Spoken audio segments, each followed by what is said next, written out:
In the College of Computing, competitive programming has become more of a culture than just a competition. We started pushing problem after problem, and alhamdulillah, we managed to secure the silver medal in this contest. We can tell that you are an athlete in what you're doing in competitive programming. You managed to secure 2 medals, which is wonderful. The problem that we tried to tackle was the key that let us win the competition. It's a gold medal that you've won. You secured during GITEX, and GITEX is a renewable experience. It's an international tech event. Actually, be my first international internship experience. It would be in Germany.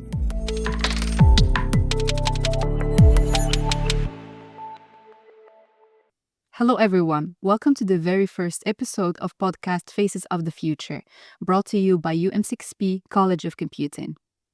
My name is Meryem Kassou, and I will be your host, and I'm beyond excited to kick things off with you today. This podcast is all about shedding the light on the unique experiences of the students of College of Computing. And today we're starting strong with a very inspiring student. Ayman, welcome to the show. Thank you, Miriam, for the invitation. So my name is Ayman Youss. I'm a fourth-year computer science engineering student, and I'm very happy to share my thoughts and experiences as part of the first episode of this series. Thank you, Ayman, for joining us. It's awesome to have you here. So you are a fourth-year student at College of Computing. I want first to deep dive in what sparked the interest of tech for you. What first got you hooked with computer science? Well, it all started when I was young. Just like every middle school or high school student, I was passionate about technology and robots and stuff. I used to participate in a lot of robotics competitions. And I used to watch the videos of this company called Boston Dynamics. I don't know if you've heard of it or not. Yeah, I'm familiar with it. Yes, so for those who don't know, it's a company that is specialized in designing and producing robots that are very agile and very intelligent and designed to perform specific tasks in a rapid amount of time. And so I used to watch the videos of this company, and I was really fascinated by the domain of artificial intelligence and robotics. So when I reached my first baccalaureate year, I said, you know what, I'm going to pursue a career in computer science and artificial intelligence. So I went and looked up for opportunities inside and outside of Morocco. I wanted challenging opportunities that are competitive but also rewarding. And I ended up joining the College of Computing with the perspective that they would give us here the tools to not only learn and engage, but also do and practice what we love the most, which is coding, AI, etc., and apply what we love. There's also one thing that I discussed with the staff of College of Computing regarding what you do, and it's competitive programming. It's a word that came a lot lately, and to be honest, I wasn't familiar with the concept. But when I looked it up, I was amazed. It's pretty intellectually demanding activity in terms of problem solving, and it's like the MMA of tech people. So I'd like first to start with a definition for those who are not familiar with the concept. What does competitive programming really means? Well, this is an interesting question because I guess competitive programming is not as known as it should be in Morocco. I think Moroccan students are more familiar with the mathematics Olympiads rather than informatics Olympiads, which, by the way, are also existing in high school level. So basically, competitive programming is just Olympiads, but instead of having purely mathematical problems, we have a set of problems that comes from diverse topics. For example, graphs, dynamic programming, etc. And the contest is in teams of 3 generally, and there are So you from 9. compete in teams, right? Yeah, exactly. 3 members, and there are from 9 to 12 problems in the problem set, and the contest is about 4 to 5 hours. And the students have to solve as many problems as they can in a very short amount of time. So the solutions that they propose to the problems have not only to be correct, to pass the judge, but they also have to be optimized in terms of time constraints and also for the memory consumed by the program. And so, this is basically competitive programming in a nutshell. It really seems like a highly competitive activity with the constraints like time and other technical constraints, it adds another layer of pressure. I'd like to know, how does College of Computing prepare you for such important contests? Well, it's true, as you said, it's very competitive, and I think this spirit is what makes it interesting. So, in the College of Computing, I mean, competitive programming has become more of a culture than just a competition. So, each year we have a new cohort that volunteers after Professor Karim Shihabi sends us an email about people to sign up on the program, and then we start training. So I was part of the first cohort, and the journey started in the summer of the second year. Professor Shihabi proposed this idea of competitive programming, and we were eager to actually start the program and start training and doing the contests. So we had a boot camp that summer, and I remember I wasn't able to attend that boot camp because I had some other personal plans. But I trained that summer to catch up with my friends. And then when the academic year started, we started training and doing individual contests, so weekly. And afterwards, when we got to a decent level, we formed the teams based on the synergy and the level of the members. And then we started doing team contests while training with the international coach. And after we started these contests, we aggregated the scores of the contest so that we were um, selected in order to participate in the first contest that we had outside of our campus, and it was in Oman. It was the Gulf Programming Contest in 2023. You know, something that really resonated with me is that you said that even though you missed the chance to participate in the boot camp in order to get ready for the contests, you did not cave and you took the time to prepare individually. Yes, and by the way, this wasn't the only obstacle that we had to participate in this contest. I mean, we also had some other problems related to the visa and the flight. Logistical problems? Exactly, yes. Tell us more about that. Yes, so by the way, we received the invitation really very close to the contest day. So we only had 3 days to prepare for the flights and train for the contest. And so when we went to the airport for the flight day, um, we were told that we couldn't go there because we didn't have the visa.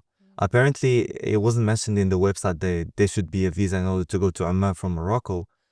But yeah, we stayed persistent. I think we stayed at a relax near to the airport so that we can wait for our administration to contact the Oman embassy in order to get the visa. So yeah, I guess you could imagine it was a stressful night. We just tried to train and solve some problems that night in order to forget about the visa thing. So not only you faced the visa issue, but you also were sleep deprived. Yeah, exactly. So we trained that night, and alhamdulillah, tomorrow morning we got the visa. Now the problem that we had is that the day of the flight was the day of the pre-contest, and the pre-contest is just a small contest that is held before the day of the contest, so that the contestants get used to the computers, to the environment, to the keyboards, etc. They also try to push some problems to see if the judges are working, if there's no problem with the computer. And we missed that day. So yeah, we just took our flight and But you made it. yeah, we made it at 2 a.m. I'm glad actually that you still managed to find your way and you made it finally, even though you had to navigate those circumstances that weren't necessarily friendly. Yes, actually, I'm also grateful for that. And so, yeah, when we reached the hotel at 2 a.m., we had to wake up the next day at 7 a.m. to go to the contest. So, yeah, as you said, we were sleep deprived. And I remember also before starting the contest, we were asking the other contestants how to push problems into the judge because we didn't have any experience at an external contest. So yeah, I remember also the first 30 minutes of the contest, we did not solve any problem. So we were just getting used to the environment and trying to code some solutions. But yeah, afterwards we started pushing problem after problem, and alhamdulillah, we managed to secure the silver medal in this Perfect. contest. So yeah, it was a very interesting experience because it was the first time, and we had all the excuses to Mm. not perform To well. fail. Yeah, exactly. But yeah, it was a good experience. That's perfect. Your first contest, your first competition abroad, and you managed to secure the second place. So, congratulations on that. Thank you. And I'd like to know if you had the chance to participate in any local contests or competitions here in Morocco. Yes, we actually had the chance to participate in the prestigious MNPC, or which stands for Moroccan National Programming Contest. It was held here in Bengri campus on UM6P, and it was organized by the College of Computing. So we had the chance to participate in this special edition, and this time we didn't have the constraints that we had last time. I mean, now we were playing in our stadium. Now you're home. Yes, it's a home game. So yeah, this has put a little bit of pressure because we had to perform well, because last time we had all the excuses of the world to fail. And yeah, and this time we also prepared very well, and we were used to the computers because they are literally our computers. And alhamdulillah, we also managed to secure the silver medal in this competition as well. So this was actually relieving, because it would have been a little bit frustrating if the... Especially that it's organized by the College of Exactly, Computing. It yes. adds another layer of pressure, yes. So it would have been frustrating if the College of Computing organized it and managed to get funding for the prize pool, and we didn't get our hands on it. So Perfect. yeah. So congratulations again. And so, Ayman, we can tell that you are an athlete in what you're doing in competitive programming. You managed to secure 2 medals, which is wonderful. I'd like to know if you had the chance. Is there any other contests you participated in? Yes, if you want to think away from competitive programming, I had the chance to participate in the AI for Africa competition in GITEX 2024. So the competition was about developing an AI solution for a problem that is persisting in the continent of Africa. And the problem that we were trying to tackle as a team was the water scarcity problem in Morocco. Because as you know, when someone has money and wants to volunteer in order to give money to a village or construct a well, etc., they either search for villages that are close to the place where they live, or the villages where they were born, or I mean rural areas and villages, etc. And this is problematic somehow, because sometimes some rural areas, they don't need water as much as some other areas, you know. And so just to find this equilibrium, we developed this approach, um, which is a scoring system that we call Aquascore, that basically ranks all the villages of Morocco based on their water needs. And this score is calculated on multiple levels. Just in order not to delve into the technicalities, just on each level, we calculate the score in a different manner. For example, in the first level, we see how much the villages are close to any water source, the vegetation level, etc. In the second level, we try to scrape data from the web and try to aggregate it in order to get the results. In the third level, we try to send people physically there to do surveys with the villagers there. And so we aggregate all the scores, and we get finally a ranking that would basically show which village needs water the most than others. I think this is a very smart way to approach this problematic. I would say it's strategically smart, especially that when you have metrics and KPIs and indexes in order to assure you are allocating the right resources at the right place, and you have a priority system. It's especially with a problem that is really urgent, such as like the water scarcity, which is the problem you are tackling with your solution. Exactly. And I think the problem that we tried to tackle was the key that let us win the competition. Actually, I didn't mention that it was in GITEX 2024, and we clinched the gold medal in this competition. Perfect. Yes, and the team was exclusively formed by College of Computing students. I mean, 2 PhD students and 3 engineering students. And yeah, I guess the reason why the judges were amazed by the solution is because the problem that we try to tackle is persistence, and is always heard around Morocco. So this time it's a gold medal that you've won. You secured during GITEX, and GITEX is a renewable experience. It's an international tech event, a huge international tech event. So congratulations one more time. And now let me ask you a curious question that I have, which is how does your typical day look like here in College of Computing? Well, a typical day as a college of computing student would be so after waking up and having breakfast, I go to class. So we always have morning and afternoon classes. And so after a long day of studies, I break the stress either by playing football with my friends or in the sports class, or I go to the gym. And after I come back and have dinner, I either uh, uh, train a little bit on competitive programming and try to solve some problems, or be oriented more on academics and try to have a coding task. So I try pretty much to have coding in the evening, either a project or an assignment, because the theory work I try to put it as much as I can in the morning. And yeah, so this is a typical day basically in my life. So, Ayman, you mentioned that you have a gym here, so you basically live in the life here. Do you have other facilities in the campus?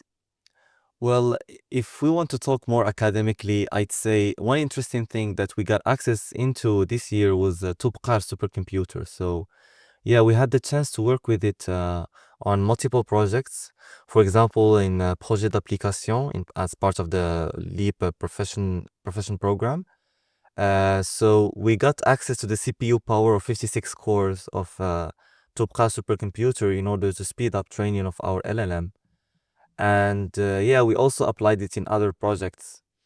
And other than the classical academic program that we also have a Startup Garage, which is a program that we started last year in order to help students develop startups. From the ideation and prototyping phase to the actual design implementation of the solution. There's also the LEAP program that I just talked about earlier, which basically helps put in students in professional settings and working on real life projects with different companies on multiple aspects of computer science. And also the internships abroad, etc., inside of the College of Computing. You know, Ayman, on a personal level, it really makes me proud to see that today in my country we have such infrastructure. We have this ecosystem, this huge ecosystem, and these facilities that are built in order to empower the students, empower them to achieve their goals, to create real value and real solutions for real life problems. And this is an ecosystem that provide plenty of opportunities. And you've mentioned that you'll have an internship abroad. I'd like to if you can walk us through this upcoming experience. Yeah, so this would actually be my first international internship experience. It would be in Germany, more specifically in the Research Center of Jülich or Forschungszentrum Jülich in German. So this is a research center that is polytechnical, but I'm going to be working specifically in the Department of Pedestrian Simulations. So they have this tool of simulation of pedestrians, especially in events where the flow of pedestrians is very important. For example, in the World Cup, when we have people that are going to enter a stadium, we need to know how the pedestrians are going to be flowing through the corridors and the roads in order to know what are the bottleneck problems, where to put doors To optimally. predict where to put them. Exactly. And so in order to do that, they developed this tool called Jupyter Sim or Jupyter Simulator. And I'm going to be working in the research part and also in the coding and development part of this project. So you'll be working in the research in a research lab, right? So Exactly. this sounds like something like PhD to me, and I'm curious to know if you will be interested maybe in pursuing a PhD career or maybe an industry-oriented path. Well, actually, this is an interesting question because I know for sure that I don't have much time left to decide.